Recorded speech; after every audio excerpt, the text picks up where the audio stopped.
There was a box in the fridge, just sitting there. Plain, white, duct tape around the sides, with a sticky note that read, "Do not open." That's all. No smiley face. No initials. Just those words, in her handwriting. Sharp. Detached. The kind of handwriting you'd find on a therapist's clipboard after a particularly cold session. I didn't touch it at first. I mean, what husband really wants to open something that clearly wasn't meant for him? Especially not when your wife hasn't said more than 4 words to you in 3 days. And when those 4 words were, "You missed the trash." I stared at that box every morning while grabbing my sad little yogurt for work. I'd look at it like it was ticking, like opening it would end my marriage, or explain why it already ended.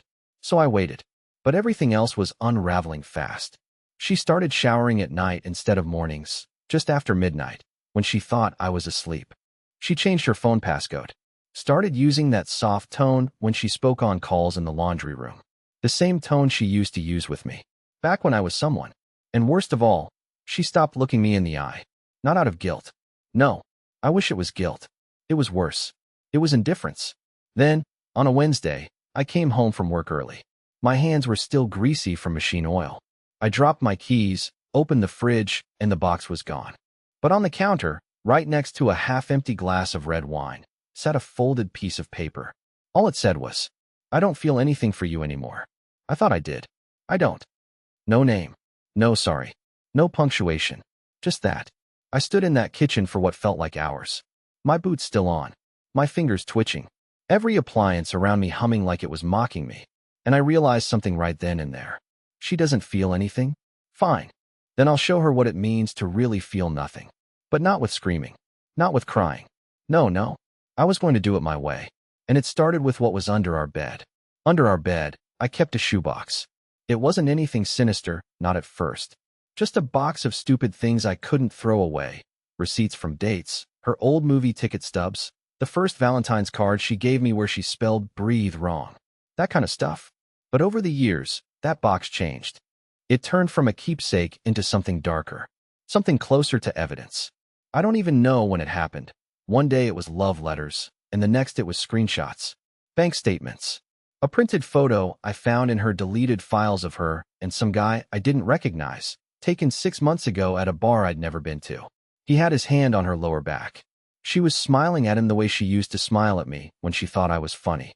I never confronted her about it. Never asked. I just put it in the box. Quietly. Like a detective filing a report he already knows the ending to. That night, after reading her note, that emotionally empty suicide of a marriage, I sat on the floor next to the bed and pulled the box out. I hadn't looked through it in almost a year. It smelled like dust and regret. I flipped through everything slowly, the way someone reads their own autopsy. Then I got to the envelope I never opened. It was in her handwriting, addressed to E. That's me. But there was no stamp. It wasn't mailed. Just tucked in there, like she started to tell me something and changed her mind. My hands were shaking. And I'm not a dramatic guy. I've had coworkers lose fingers at the plant and still finish their shift. But this felt like peeling the skin off your soul. I opened it. Inside was a single sheet of paper. No greeting. Just 6 words. "If I ever disappear, ask Ben." Ben? The only Ben we know is her sister's husband. The guy who once got drunk at a backyard barbecue and called me the safest bet Rachel ever made. The guy who winked too long when he hugged her goodbye. The guy who always answered her texts faster than his own wife's. Suddenly, the box didn't feel like a memory anymore. It felt like a loaded gun. But here's the thing. I still didn't feel anger. Not rage. Not hate. Nothing you'd expect. Just an eerie stillness inside me. Like someone turned off all the switches. Like a blizzard had moved in where my heart used to be. If she wanted to feel nothing, I thought, I'd give her exactly that. But not in the way she expected. No begging. No accusations. No fights. Instead, I started planning my absence. Quietly. Carefully. Every move intentional. Because the only thing colder than indifference is the man who learns to live in it. And before I walked away from everything, I wanted to know one thing. Why the hell would she write that about Ben? I didn't sleep that night. I laid in bed beside her, listening to the rhythmic hum of her breathing, like nothing had happened. She had her back to me. Of course she did. But her body was angled just enough to let her leg drift over to my side, like muscle memory was pretending we were still something. I didn't move. I didn't touch her. I stared at the ceiling fans spinning above me, counting rotations until the sun came up. And the entire time, one question circled in my mind like a vulture. Why would she say Ben's name? By 6:13 a.m., I had made my decision. I called in sick to work for the first time in 4 years. Said I had food poisoning. Total lie. I felt fine, which, in itself, was strange. Numb, but functional. It was like my body knew I was on the edge of something and was holding it together just long enough to see it through. She left around 7:30. Said nothing. Just grabbed her bag, checked her phone, walked out the door, and didn't even glance in my direction. She used to kiss my forehead before work. She used to whisper, "Wish me luck," like it meant something. Now, she just vanished. As soon as I heard the door shut, I opened her laptop. I had no plan, just instinct. The laptop was password protected, of course, but I'd seen her type it in hundreds of times. Her fingers moved fast, but always with the same rhythm. And on the third try, I was in. Her emails were clean, too clean, like someone who just swept dirt under the rug 5 minutes before company came over. No drafts, no trash folder, just polite little threads about project deadlines and feedback loops. Nothing personal, nothing human. But the browser history? That's where I found the cracks. Late-night Reddit searches about emotional detachment in women, forums on how to tell your husband you've fallen out of love, and one that made my stomach drop. Signs your affair partner might not leave his wife. I sat there staring at the screen for a long time, not blinking. There was something so chillingly formal about the way she was researching our disintegration like it was a case study. Like she was diagnosing herself with apathy, not even bothering to hide it anymore. And then, I found the message. It wasn't in her email or browser. It was in Google Docs, a shared folder with one other user, Ben, Jasper79@protonmail.com, a private, encrypted email, not even a Gmail. It was the digital equivalent of a burner phone. There were 6 documents. Most were boring logistics, meeting schedules, content calendars, but one stood out. It was called simply, Untitled. Inside was a conversation. One paragraph from her, one from him. Like a love letter in real time, updating slowly. Maybe a place to dump words when texting wasn't safe. Her last entry read, "He's slipping. I can feel it. I think he knows. But he won't confront me. That makes it easier. I hate how calm he is now. It feels like he's not even real." Ben's reply was time-stamped 5 days earlier. That's why it has to be soon. People like Earl don't explode. They fade. Just don't do anything reckless before I get there. Before I get there. That line. That was the one. The one that changed everything. I stood up from her chair and suddenly realized my hands were shaking violently. My breath shallow. My chest tight. I walked to the sink and stared at myself in the kitchen window. And I swear to God, for the first time in my life, I didn't recognize the man looking back at me. I had given this woman everything. My loyalty, my time, my youth, my quiet suffering. And now she was telling some other man I was slipping? That I wasn't real? That I was easy to erase? No, I wasn't going to confront her. I wasn't going to scream or throw things or demand answers. I wasn't even going to cry. Because the first lie I told her that morning was that I was sick. The second lie was letting her believe I didn't already have a plan. The worst thing you can do to a person isn't hate them. It's ignore them. And not in the obvious, eye-rolling, "I'm too busy for you" kind of way. No, I mean truly ignore them, like they've stopped registering as real. Like they've become background noise in a life they helped build. And that's what she had done to me for over a year now.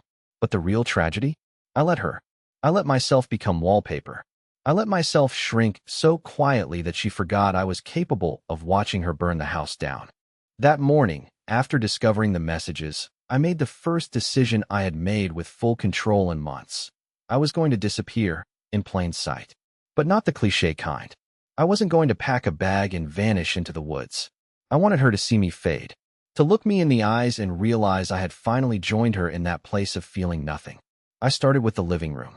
That afternoon, while she was gone, I cleared every trace of myself.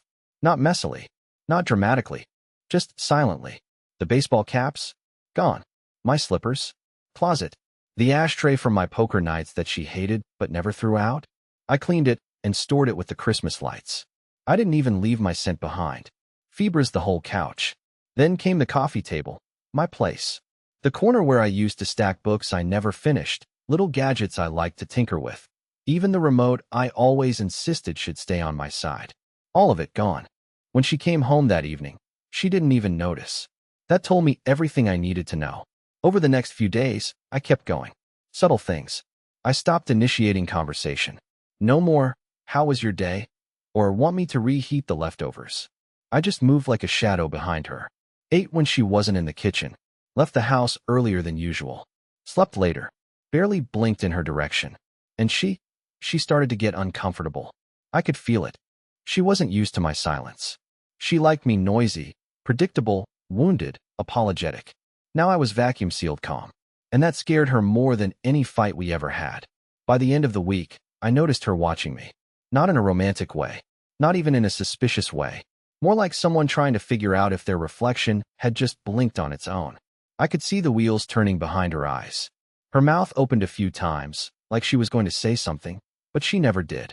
That weekend, I gave her space. Told her I was going to help my brother with a flooring job out of town. Another lie. I actually rented a cheap room 15 minutes away, just to think. I brought the box with me. Not because I needed it anymore, but because it reminded me who I had become. I spent 2 days alone in that room, mapping out what I now call the ghost blueprint. Rule 1. Do not argue. Ghosts don't argue. Rule 2. Do not seek closure.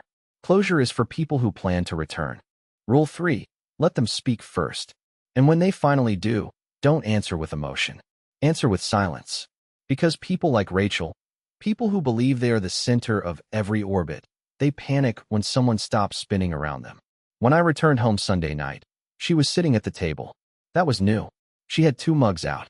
One was mine, the old world's okayest husband mug she gave me as a gag gift 6 anniversaries ago. "You okay?" she asked without looking up. I stared at her for a full 10 seconds before answering. Then I said it, the first honest thing I'd said in months. "I don't know." She nodded, said nothing else. But she didn't touch her coffee. She just sat there, blinking at the wall, as if trying to remember what color the room used to be. And that's when I knew. For the first time in our marriage, she didn't know what came next. But I did. Because the final rule in the ghost blueprint is simple. You don't haunt them. You let them haunt themselves. The night it finally cracked, it didn't happen with yelling or slamming doors. There was no screaming, no accusations, no drama. It started with a sound, or rather, the absence of one. Rachel always played music when she cooked. It didn't matter what, old indie bands, ambient jazz, synth pop, when she was feeling nostalgic. I used to love it. The music made our house feel like it had a pulse. But lately, the kitchen had been silent. Like everything else. Then, one Thursday night, I came home and heard something unexpected, the unmistakable sound of plates being stacked. Nothing more. No music. No humming. Just the clink of porcelain and her feet moving softly against the tile. It wasn't loud. It wasn't fast. It just was. I stood in the hallway for a while, coat still on, keys in hand, listening to the eerie quiet broken only by her movements. She hadn't noticed I was home, and for some reason, I didn't want her to. Not yet. I wanted to see what she did when she thought I wasn't watching, when she believed no one cared to look anymore. She set the last plate down, leaned against the counter, and sighed. Not a tired sigh, not even one of frustration. It was deeper than that. It was the kind of sound people make when they realize something they thought was temporary has calcified into permanence. And then she whispered something, almost too quietly to catch. "Where are you, Earl?" I didn't move. I didn't answer. I just waited in the dark hallway, the same way I used to wait for her love to come back. She poured herself a glass of wine, something she hadn't done in weeks, and stared at the wall like it had just told her a secret. Her hands were shaking, not violently, just enough for the rim of the glass to tap her front tooth before she noticed. She was unraveling, and I hadn't done a single thing to her. That's when I knew the plan was working. The next morning, I left the house before sunrise, like usual, but this time I left something behind, intentionally. A photo, an old Polaroid of the 2 of us, taken back when our kitchen still echoed with laughter and late-night pasta attempts. We were sitting on the floor, covered in flour, grinning like idiots. I slid the photo halfway under the coffee maker, just visible enough to catch her eye, and I watched her find it through the hallway mirror. She stared at it for a long time, picked it up, Turned it over. I knew what was on the back. Her handwriting. Still my favorite disaster. She stood there with it pressed to her chest like it might start beating. That evening, she made dinner. For two. Pasta. Garlic bread. She even lit a candle. I walked in and saw the table set. She looked up at me like she'd just seen a ghost. I thought maybe you'd eat with me, she said. Her voice didn't shake, but her eyes did. I sat down across from her and said nothing. I didn't even touch the food. She tried small talk. Asked about work. The neighbors. The weather. I gave short, polite answers, just enough to keep her speaking. And then she asked the question. The one she'd been holding back. Are you seeing someone else? I smiled. Not out of cruelty, not even out of pride. Just a small, tired smile. Like a man watching someone solve a puzzle they thought was impossible. No, I said. But it's interesting that you'd ask. She looked down at her plate. I feel like you're disappearing. I didn't blink. I am. She looked up sharply, like I'd just slapped her with silence. That's not fair. And there it was, the first crack in her composure. The first flicker of something other than detachment. Neither is rewriting our marriage in secret Google Docs with someone who calls me a ghost, I said calmly. Her eyes widened. Her mouth opened, but no words came. I stood, slow and steady, and placed the Polaroid in the center of the table. She stared at it like it was a detonator. You're not the only one who can vanish, Rachel. Then I walked out, not slamming the door, not shouting, not looking back. I left her in a perfectly lit dining room, with a perfectly cooked meal, across from an empty chair. And that night, for the first time in years, I slept like a man who knew exactly who he was. It's strange how quickly you can become a stranger in your own home when you choose to stop participating. You stop responding. You stop engaging. You stop apologizing. And before long, you start to notice how fragile the whole illusion of normal really is. Everything around you begins to look artificial, like a movie set after filming ends. The couch cushions feel staged. The pictures on the walls seem forced. Even the fridge hums like it's trying to fill in the silence that two people no longer dare to touch. I started cataloging what was missing, not things I took, but things I withdrew. My toothbrush was gone from the bathroom. She noticed. She didn't say anything, but I saw her glance at the cup where it used to sit every morning. She used to complain that I left water spots on the mirror. Now the mirror was spotless. Empty. My jacket was no longer on the hook by the door. My books were gone from the bedside table.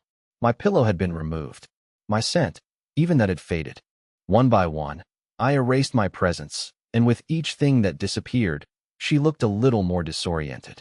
Like she was trying to remember what the room looked like when it was still alive. Then came the real move. I started sleeping in the garage. It wasn't out of spite. It was strategy.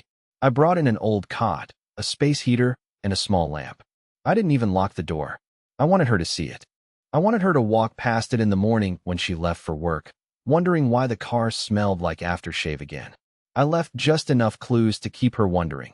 A half-empty coffee mug on the workbench, my phone charger unplugged, the cot slightly rumpled. But I never said a word. She asked once, just once, on a Saturday morning when she caught me coming inside. Why are you sleeping out there? I shrugged. It's quieter. She didn't press, but she didn't look away either. There was something sharp in her stare, something unsettled, something like fear, but not of me, of herself, of what she had done, of what she had unleashed by taking me for granted. That afternoon, she cleaned the entire house, top to bottom, vacuumed, mopped, did laundry, even cleaned the gutters. Not because it needed to be done, but because when guilt doesn't know where to go, it starts scrubbing everything that reminds it of its own decay. That evening, she asked if I wanted to talk. About what? I asked flatly. Us. I tilted my head. You said there was no us anymore. Remember? You don't feel anything. Her voice caught. I didn't mean it like that. But you wrote it down too. You meant it enough to put it in writing. She opened her mouth, closed it, sat down on the edge of the couch like her legs didn't quite belong to her anymore. I didn't know you'd read that. I let that hang in the air. Let her sit in the weight of it. Neither did Ben, apparently. Her face drained of color. Her hands trembled just slightly, the way mine used to when I thought I was losing her. Except now, I wasn't afraid of losing her. I was showing her what it looked like. I never meant for it to go that far, she said, barely audible. I nodded slowly. You never mean to kill something by starving it. But it still dies. Silence. Then I stood and walked back to the garage without saying another word. I didn't slam a door. I didn't cry. I didn't even look back. Because I was no longer trying to hurt her. I was just making sure she never forgot what it feels like to be erased, one decision at a time. It started with the alarm clock. Sunday morning.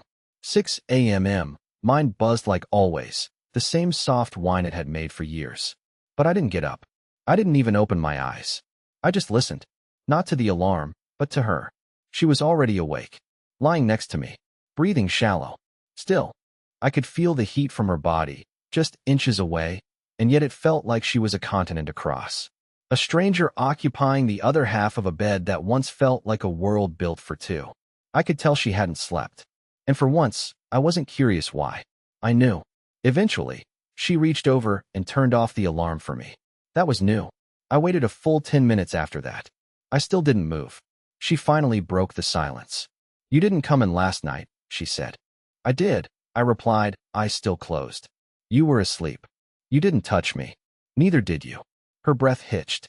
Not dramatically, just a quiet stumble in the rhythm of a woman who was finally realizing that the man she thought would chase her wasn't moving anymore. Later that afternoon, I came back from the garage to find something waiting for me on the kitchen counter. It was the box. The box.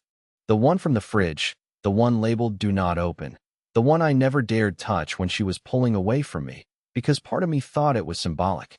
Or maybe sacred. Or maybe dangerous. It was open now. Empty. Inside was a note, handwritten, folded in half like something from a breakup movie. It wasn't dramatic. Just 3 words. "Do you care?" I didn't react. Not right away. I sat down on the stool, looked at the note, and waited. 5 minutes passed. Then 10. Then 15.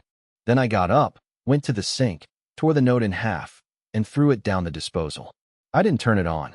I just left the pieces there, wet, shredded, and unprocessed. That night, she didn't eat dinner. She stayed in the bedroom, door half shut, light off. I could see the glow of her phone in the hallway mirror. She was texting someone. I didn't need to know who. It didn't matter anymore. Whoever it was, Ben or someone else. He was about to be introduced to a version of her I already knew far too well. At 10:41 p.m, she came out in her robe. Her hair was wet, face scrubbed clean. No perfume, just raw skin and nerves. She stood in the doorway of the garage, not speaking, just watching me. "I miss you," she finally said. It came out too fast, like it had been practiced in the mirror and fell apart on delivery. I looked up from my book. "No," I said. She flinched. "No? You don't miss me. You miss the version of me who put up with it. You miss the man who tiptoed around your moods and begged for scraps. That man is gone." "I didn't mean to ruin everything," she said, her voice cracking. And there it was, the break. The first real one. Not a sigh, not a whisper, not detachment. A break. A jagged, messy fissure in the perfectly sculpted walls she'd built between us. It wasn't pretty. It was desperate. And that's how I knew it was finally real. "I know," I said. "But you did." She stepped into the garage. Her eyes welled up, but she didn't let the tears fall. She never did. Rachel hated being seen as weak. Even when she was on the floor. "What do you want from me, Earl?" she asked. "Do you want me to beg? To leave? To explain everything again?" I closed my book. Slowly. Deliberately. "No," I said. "I want you to sit in it. Just like I did. I want you to feel every second of this absence like I did. I want you to taste the silence. And I want it to burn the way it burned me for a year." Her hands went limp at her sides. "You're not the same. I'm not supposed to be." And then I stood, brushed past her gently, and walked to the backyard. I didn't slam the door. I didn't look back. I let her stand there, still, speechless, finally swallowed by the consequences she thought would never arrive. Because the man she erased is never coming back. But the one who took his place? He's not done yet. A week passed. No fights. No final speech. No bags packed in a rage. Just a quiet truce made of shared space and unspoken truths. Rachel didn't try to talk to me again after that night in the garage. But something in her shifted. I saw it in small things. The way she stopped walking around me like I was fragile. The way she started doing the dishes instead of just letting them pile up. The way she looked at me when she thought I wasn't paying attention. Not with guilt, not with fear, but with something heavier. Something honest. I think she finally understood. I wasn't trying to punish her. I was trying to survive her. On Saturday morning, I came into the kitchen and saw her sitting at the table, wrapped in a sweater I hadn't seen in years. One I gave her back when we still stayed up until 2 a.m., making pancakes and arguing about who loved who more. She slid an envelope across the table. "I've been writing this all week," she said quietly. "No pressure to read it. But it's everything. No edits." I didn't touch it. Not right away. I poured my coffee, sat across from her, and for the first time in what felt like forever, we looked at each other without armor. "I don't hate you, Rachel," I said, "but I don't want to be that man again." She nodded. "I know." I picked up the envelope, slid it into my coat pocket. Didn't open it. Didn't need to. Not yet. That night, I went back to sleeping in our bed. We didn't touch. We didn't even speak. But there was something healing in the quiet. The space between us wasn't hollow anymore. It was respectful, sacred, like two people who had both survived something they weren't sure they'd come back from. Days passed, then weeks. We went to dinner once, just to talk. Not as husband and wife, just as two people sitting across a table, being real for the first time in years. I found myself smiling, not out of obligation, but because it felt good. Eventually, I opened her letter. It was messy, raw, apologetic, vulnerable in a way Rachel rarely allowed herself to be. She admitted things I didn't know, confessed fears I never imagined, and ended it with something that hit me harder than all of it. I didn't feel anything, because I numbed myself. But you? You always felt too much. That's what made you beautiful, Earl. And I'm sorry I made you feel like it was a flaw.